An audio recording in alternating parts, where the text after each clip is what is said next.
Au cœur de l'actualité, des actes ont été posés. Les faits ont été certifiés, vérifiés et avérés. La plume d'Alteste a raffiné. À vous de déguster. C'est ça le journal là, slamé. Chers téléspectateurs, chères téléspectatrices, bonsoir. Voici votre journal là. C'est du cocktail prosé. Cette semaine, au plan académique, on note quelques hiccups. Les guerriers du temple du savoir de l'ADER étaient sortis pour faire entendre leurs cris de cœur. La répression de la manifestation était violente et non conventionnelle. En témoignent les images de la bastonnade corporelle. C'est des intellectuels qui ne demandent que le minimum vital pour un bon cycle. Parlant toujours de l'académie, à Terra où le climat sécuritaire est déjà dans l'agonie, les élèves sortent pour des revendications. Cette lutte entre les élèves et les forces de l'ordre était animée par des échanges de pierres et de gaz lacrymogènes. On note plusieurs arrestations. Après des négociations entre les structures des élèves, des parents et les autorités, tout est en bon train. Dans l'univers de l'enseignement supérieur, les enseignants-chercheurs ont lancé un mot d'ordre de cessation pour non-satisfaction de leurs primes et indemnisations. Ce mot d'ordre a été aussi brisé qu'un acte intime précoce. Avec Bazoum, aussitôt revendiqué, aussitôt satisfait. Nikatinidu Dangé Koigoy Irmokoy. En marge du sommet sur le financement des économies africaines touchées par le Covid tenu à Paris, le King du 227 a profité pour faire des rencontres avec ses pairs présidents d'Afrique et également avec ses pairs du G5, avec qui il partage un destin commun, des terres en commun et des citoyens hantés par le terrorisme galopant. Le King du 227 a également profité pour faire des voyages à Luxembourg où il a rencontré le DIC et le Premier ministre.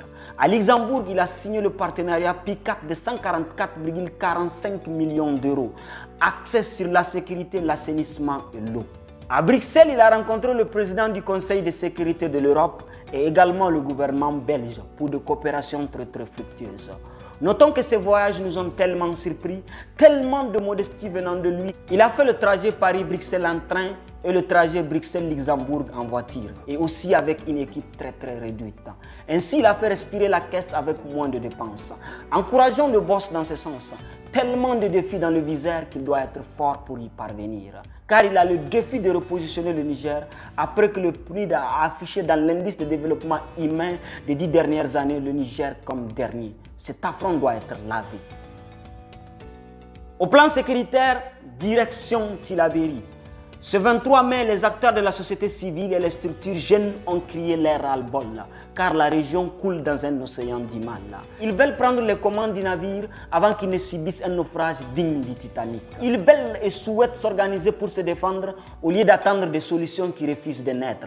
Dans la même lancée, ils ont mis une structure de jeunes citoyens qui suivra de près les revendications et veillera à leur satisfaction.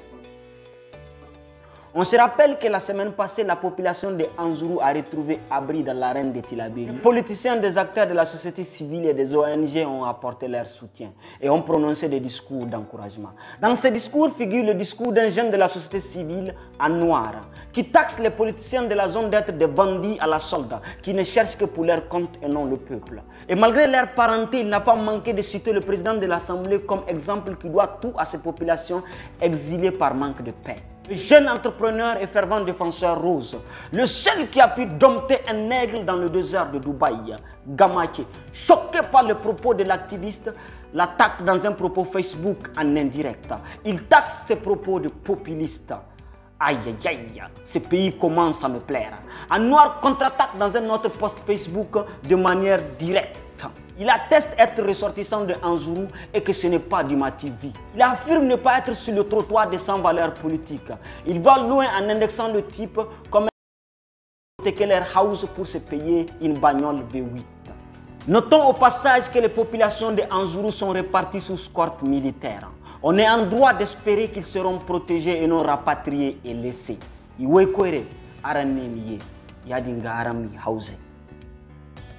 On se rappelle qu'à l'occasion de son investiture, il avait promis que le parti ne sera plus une garantie pour ceux qui volent et jouent avec le bien de la patrie. Ce jeune de Karadje, ce multimilliardaire aux multiples bagnoles, Ibou Leilatul Kadiri, car tu le vois, ton souci est fini. Ce lundi, Ibou Norosban s'est fait arrêter pour faux et usage de faux. Pendant que le vieux Issoufou cherchait à atteindre le haut niveau comme le primo, il n'avait compris mot. Sur son dos, le mec prenait du gombo. Plusieurs fausses lettres entre le trésor et la présidence.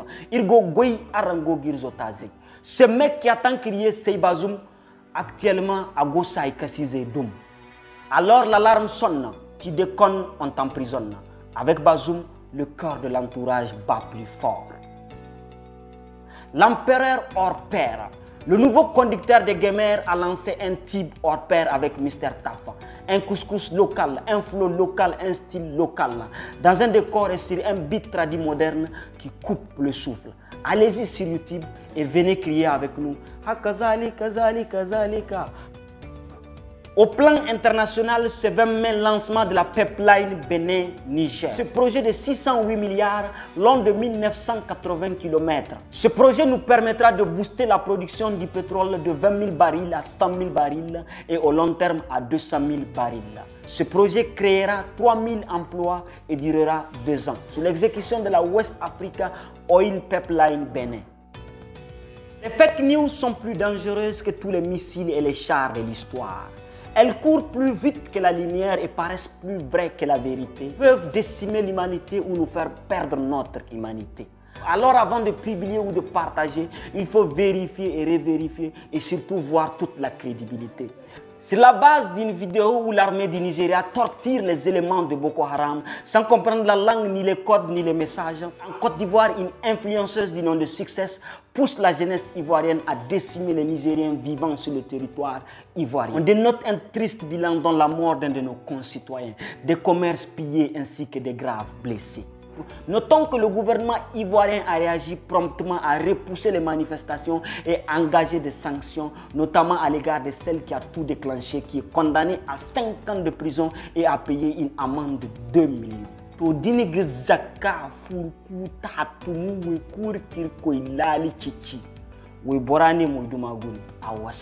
les grandes pages ainsi que les influenceurs condamnent la manifestation et demandent pardon aux Nigériens. Le ministre des Affaires étrangères est intervenu dans l'affaire. Notons que l'ambassadeur du Niger est convoqué à Niamey pour une issue de sortie de crise. Au Nigeria, la mort vient frapper au sommet de l'armée. C'est dans les airs du Nord que le chef de l'armée de terre a signé son départ sans retour. Paix à son âme, ainsi qu'à ses confrères d'armes qui étaient à bord. Face aux lois de la nature, l'homme n'a que les larmes comme soupir. Au pays de Papa Wemba, il y a eu explosion à Goma. Paix à l'âme de disparu. Notons que le Rwanda a donné abri à ceux qui se réfugient. Au Mali, le mal a atteint son comble. Le viol est l'acte le plus horrible qu'on ne souhaite pas même au plus nuisible. Cette jeune fille au nom de Khadijatou Diallo, samedi 22 mai, s'est fait violer.